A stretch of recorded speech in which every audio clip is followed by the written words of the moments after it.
ओम साईं राम, हर हर महादेव। आज का साईं संदेश। मेरे बच्चे, अब तुम्हारे जीवन में वो समय आ चुका है जिसका तुमने बरसों से इंतज़ार किया है।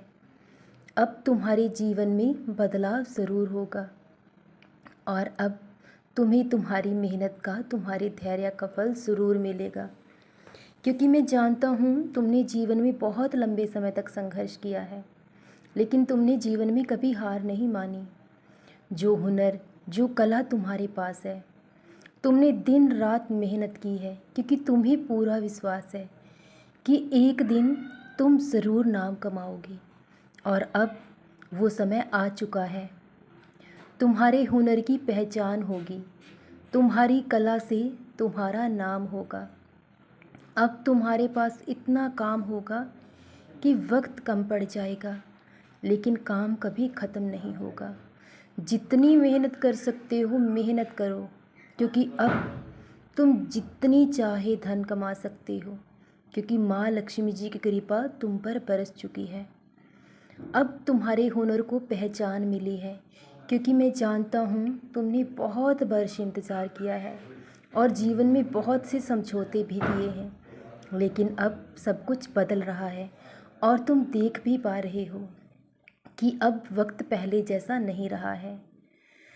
एक वो भी वक्त था जब तुम पाई पाई के लिए मोहताज रहते थे, लेकिन आज ये भी वक्त है कि तुम्हारे घर कभी धन की कमी होती ही नहीं है। और अब इससे भी ऊंचाई पर तुम जाओगे। अभी तो अब तुम्हारी मेहनत और रंग लाएगी, तुम्हारी कला और निखरेगी, क्योंकि जिस इंसान के पास हुनर होता है तो वो अपने जीवन में खुद ही रंग भर लेता है। और अब तुम्हारा जीवन बदलना शुरू हो चुका है। अब तुम्हारा नाम होगा, तुम्हारी खुद की पहचान होगी और लोग तुम्हें जानेंगे, तुम्हें सम्मान भी देंगे। जो इज्जत और सम्मान तुमने खोया है वो सब लौटकर तुम्हारे पास आएगा। और अब तुम्हारे घर परिवार में धन का कभी अभाव नहीं रहेगा। लेकिन तुम्हारी मेहनत की कमाई है, मैं जानता हूँ, और तुम बहुत खुश भी हो। लेकिन उसमें से मैं ये नहीं कहता कि 10% दो, 20% दो।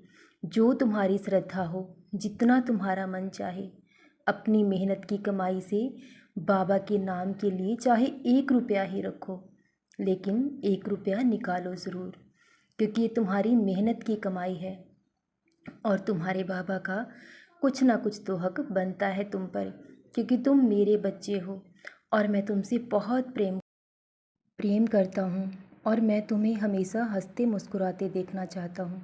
तुम जो भी कर्म करो अपने बाबा को समर्पण करते चले जाओ।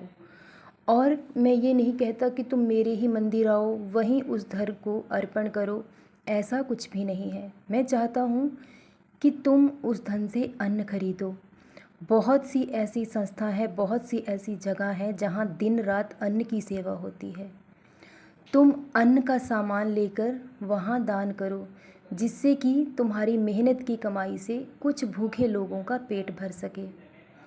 और अगर हम अपनी मेहनत की कमाई से किसी एक भूखे इंसान को भी भोजन कराते हैं तो वो भी हमें बहुत पुण्य फल देने वाला होता है, क्योंकि अन्नदान सर्वश्रेष्ठ है।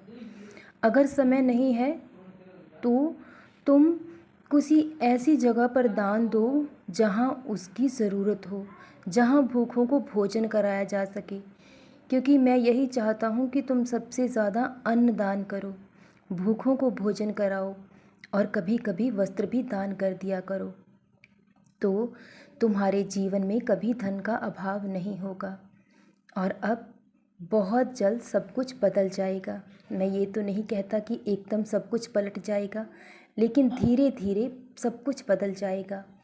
और अभी तो तुम्हारे जीवन में बहुत सी खुशियाँ आनी बाकी हैं। जो कुछ इस बुरे हालात ने तुमसे दूर कर दिया है वो सब तुम्हारे पास लौट कर आएगा, और जितना तुमने खोया है उससे ज़्यादा तुम्हारे बाबा तुम्हें लौटाएंगे। बस मेहनत करते रहो, क्योंकि जितनी मेहनत तुम करोगे उससे ज़्यादा तुम्हें फल मिलेगा, क्योंकि मेहनत ही वो चाबी है जिससे हम अपनी बंद किस्मत के दरवाज़ों को खोल सकते हैं। और अब तुम्हारा भाग्य ज़रूर बदलेगा। अपने बाबा पर यूं ही विश्वास बनाए रखना और अपनी मेहनत की कमाई से कुछ ना कुछ अंश अपने बाबा के लिए ज़रूर निकालना और गरीबों को दान करते रहना, भूखों को भोजन कराना। तो तुम देखोगे कि तुम्हारे जीवन में अन्न और धन की कभी कमी नहीं होगी। इज्जत, प्रतिष्ठा और तुम्हारा सम्मान सब कुछ तुम्हारे पास लौट कर आएगा। सदा खुश रहो, सदा जपते रहो। ओम साई राम। हर हर महादेव।